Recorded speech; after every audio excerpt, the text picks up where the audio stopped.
Amen. Nous allons continuer notre scène, si merveille. Continuez. C'est fini, non? Oui. Que le nom de Dieu soit. Amen. Deuxième comparaison. Aaron de la tribu de Lévi. Dans Hébreux 7, verset 5. On va lire. Hébreux chapitre 7, verset 5.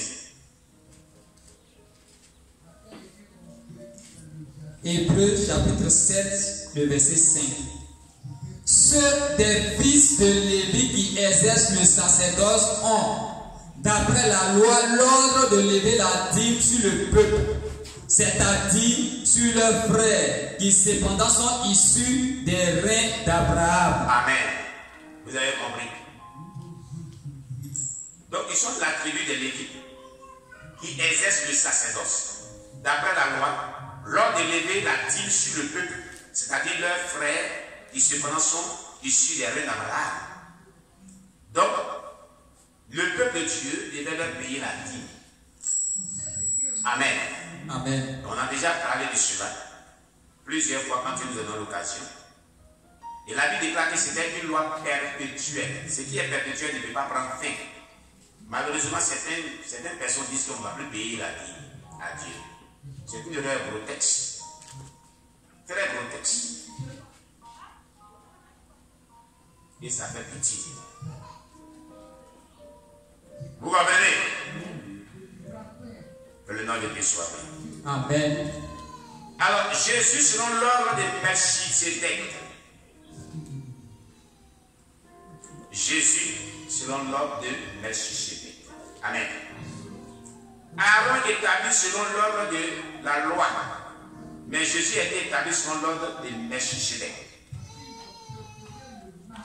Hébreux 7, verset 27. On va voir qu'Aaron est établi selon l'ordre de la loi. Et on voit que la comparaison à Jésus, Jésus a été établi selon l'ordre de Melchisédek. Hébreux 7, verset 27. Pour Aaron. Hébreux chapitre 7, verset 27. Hébreux chapitre 7, le verset 27. Qui n'a pas besoin, comme les souverains sacrificateurs, d'offrir chaque jour des sacrifices. D'abord pour ses propres péchés, ensuite pour ceux du peuple. Car ceci, il l'a fait une fois. Amen. Une fois pour toutes en souffrant lui-même. Amen. Amen. Il est dit qu'il n'a pas besoin, comme les souverains sacrificateurs, d'offrir chaque jour des sacrifices. Les souverains sacrificateurs offraient chaque jour des sacrifices, selon l'ordre de la loi. Amen. Amen. Ils offraient des sacrifices pour eux-mêmes d'abord, pour leurs propres péchés, ensuite pour ceux du peuple. Amen. Mais ce n'est pas le cas de Jésus, notre souverain sacrificateur. Lui, il n'a pas besoin d'offrir des sacrifices, parce que lui-même il est sans péché. Amen. Amen. Mais Jésus s'est offert lui-même une fois pour toutes, pas parce qu'il était péché, mais c'est pour nous sauver de nos péchés. Il a eu amour pour nous, il a eu compassion pour nous, il a manifesté un amour sacrificiel pour l'humanité. La Bible dit, lui qui n'a pas commis de péché, il s'est fait péché pour que par lui nous prospérons. C'est la Bible dit. Lui qui n'a pas connu de péché, il s'est fait pécheur afin que par lui on soit sauvé et qu'on prospère.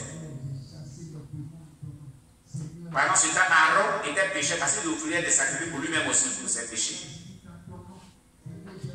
Amen. Amen. On va lire le verset 16 de Hébreux 7. Le verset 16. Hébreux chapitre 7, le verset 16. Institué, non d'après la loi d'une ordonnance charnelle, mais selon la puissance d'une vie impérissable. Amen. Amen. Il faut relire le verset 15 jusqu'au verset 17. Amen. Le verset 15 au verset 17. Hébreux chapitre 7, le verset 15 à 17. Oui. Cela devient plus évident encore quand il paraît un autre sacrificateur à la ressemblance de Melchisédek. Très bien. Institué, non d'après la loi d'une ordonnance charnelle, mais selon la puissance d'une vie impérissable. Vous comprenez? On va aller pas à pas pour comprendre ce texte. Il est dit, selon le livre d'Hébreux chapitre 7 verset 15, cela devient plus évident encore quand il paraît un autre sacrificateur à la ressemblance de Melchisedec. Melchisedec était vraiment Dieu. On appelle ça une théophanie. Une théophanie en théologie veut dire la représentation de Dieu sur terre. Mais il est dit, le sacrificateur Jésus représentait comme le Melchisedec, qui a institué, qui a été institué, disons, non d'après la loi d'une ordonnance charnelle, mais selon la puissance d'une vie impérissable. La vie de Jésus-Christ était et est impérissable. Pour toujours. Amen. Amen. Alléluia. Amen.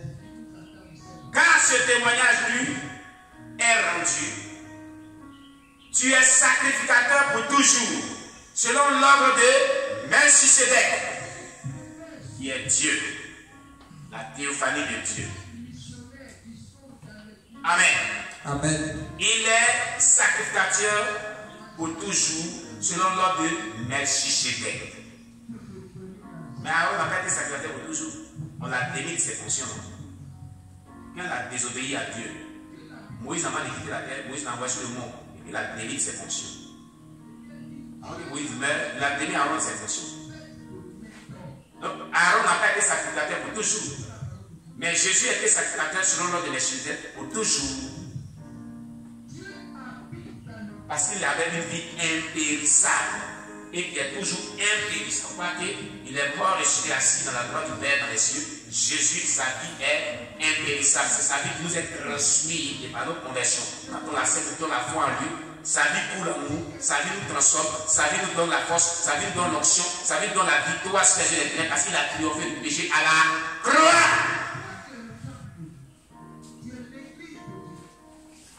Amen. Amen. Si tu as la vie de Christ en toi, tu triompheras du péché. Tu triompheras de tes adversaires. Tu auras une vie victorieuse, comme Christ a eu une vie victorieuse. Sa vie, elle est impérissable. Elle s'obtient par la foi et par la crainte de Dieu. Beaucoup de chrétiens ne manifestent pas la vie de Christ dans leur vie. C'est pourquoi ils se laissent dominer par les esprits. Ils se laissent abattre par les situations. Christ était un conquérant. Christ était un victorieux. Christ était un dominateur. Christ triomphait de ses adversaires. Christ était plein de sagesse. Christ était Dieu puissant qui a manifesté sa puissance dans toutes les formes de la vie. Et il nous a donné la victoire sur tout esprit impur. Et par sa vie qui était sans tache. Il en a démontré à la croix. Et durant tout son ministère, il a duré pendant 3 ans sur la terre. Christ nous donne le modèle de vie à vivre. Alors, si nous avons la vie de Christ en nous, nous triompherons des yeux des ténèbres, nous triompherons de tout ce que le livre fait, et nous aurons la victoire, et nous aurons ce que nos cœurs désirent. Nous ne raterons pas le ciel comme Christ n'a pas raté le ciel. Il va falloir que l'Église aujourd'hui cherche à ce que la vie de Christ coule en eux. Amen. Amen. C'est elle qui t'accordera la victoire sur les yeux des ténèbres. C'est elle qui t'accordera la victoire sur tes adversaires. C'est elle qui t'accordera la vie en abondance. Dans Jean 10, verset 10, il dit le voleur n'est venu pour dérober, pour détruire et pour égorger. Mais le Fils de l'homme est venu pour donner la vie en abondance. La vie en abondance symbolise que dans tous les compartiments de ta vie, tu seras dans l'abondance, dans la victoire, dans la sanctification, dans le réveil spirituel pleinement. Il va falloir que la vie de Christ coule en toi. Bien aimé. Il va falloir que la vie de Christ coule en toi. C'est elle seule qui peut t'accorder la victoire. C'est elle seule qui peut t'accorder la vie chrétienne normale qui est dans la sainteté véritable, dans la crainte de Dieu. C'est elle seule qui peut t'accorder une vie de prière, une vie de réveil spirituel véritable. C'est elle seule qui peut faire de toi ce que Dieu a prévu que tu sois sur la terre. La vie de Christ qui coule en toi. Mais comment est-ce que cette vie de Christ va couler en toi? Elle commence par le renoncement et par la haine du péché. Parce que Christ haïssait le péché. Christ n'a jamais aimé le péché, mais il aime le pécheur. Amen. Amen. Si tu bâtis ta vie sur le principe de pouvoir haïr le péché, renoncer au péché et t'engager à te soumettre aux enseignements de la Sainte Doctrine et au Saint-Esprit, la vie de Christ coule cependant en toi. Et elle rend capable de vivre cette vie-là. Alléluia. Amen. Gloire à Jésus. Amen. Donc, il est dit, quand ce témoignage lui est rendu, tu es sacrificateur pour toujours, selon l'ordre de Melchisédek. Donc Jésus établit selon l'ordre du Saint-Esprit par la puissance d'une vie qui n'a pas de fin. Une vie qui n'a pas de fin. Aaron faible et pécheur. Aaron est faible et il est pécheur. Jésus innocent et sans péché. Aaron était sacrificateur, il était pécheur, il était faible. Mais Jésus est le spécial sacrificateur de nos jours, depuis l'ordre de Melchisédek, et il est sans péché. On va voir dans Hébreux 7, verset 27. Et Aaron, il est faible, il est pécheur. Hébreux chapitre 7, verset 27. Relis cela. Hébreux chapitre 7, verset 27. Qui n'a plus besoin, comme les souverains sacrificateurs, d'offrir chaque jour des sacrifices. D'abord, allons doucement. Le souverain sacrificateur Aaron, il a besoin d'offrir chaque jour des sacrifices parce qu'il est faible. Continue. D'abord pour ses propres péchés. D'abord pour ses propres péchés, lui offre des sacrifices.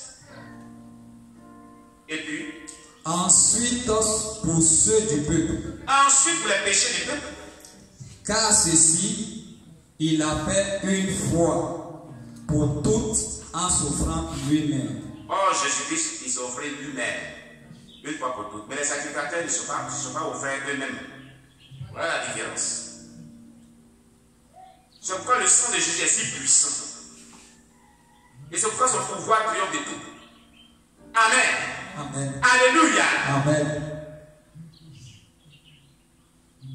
Les souverains sacrificateurs mouraient et ne pouvaient continuer leur activité. Ils mouraient. C'est ce qu'il vient de nous dire, Hébreux 7, verset 27. Mais Christ vit pour toujours. Et sa fonction est éternelle. Selon Hébreux chapitre 7, verset 24 à 26. Hébreux chapitre 7, verset 24 à 26. Hébreux chapitre 7, verset 24 à 26. Mais lui, parce qu'il demeure éternellement, possède un sacerdoce qui n'est pas transmissible.